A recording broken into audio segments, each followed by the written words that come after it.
Quand on évoque le groupe Nirvana, un nom vient immédiatement à l'esprit, Kurt Cobain. Figure emblématique et voix d'une génération, il a marqué l'histoire de la musique par son talent brut, son charisme fragile et ses textes empreints de douleur.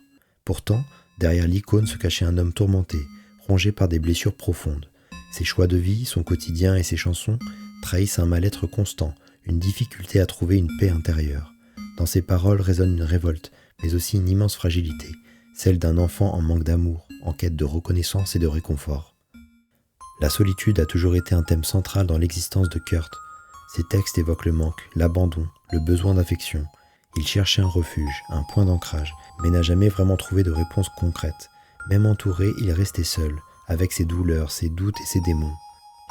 Ce vide affectif transparaît dans toute son œuvre, et c'est sans doute ce qui la rend si universelle et si bouleversante. En 1991, Nirvana sort Nevermind, l'album qui propulse le groupe sur le devant de la scène mondiale. Sa pochette, devenue mythique, montre un bébé nu nageant vers un billet de banque accroché à un hameçon.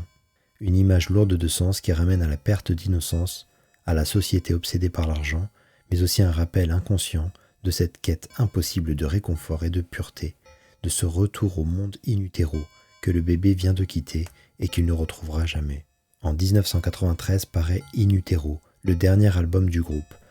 Rien que son titre renvoie à cette obsession de l'origine, à ce désir de revenir à un état de protection absolue, loin des blessures du monde.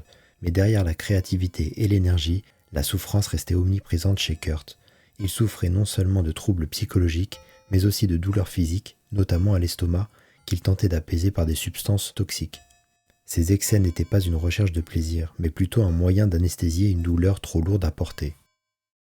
La fin, on la connaît. En 1994, un an après la sortie de In Utero, Kurt met fin à ses jours. Sa disparition a choqué le monde entier, laissant derrière lui un vide immense. Mais réduire sa vie à sa mort serait une erreur. Kurt Cobain reste avant tout un artiste visionnaire qui a su mettre des mots et des sons sur des émotions que beaucoup n'osaient pas exprimer.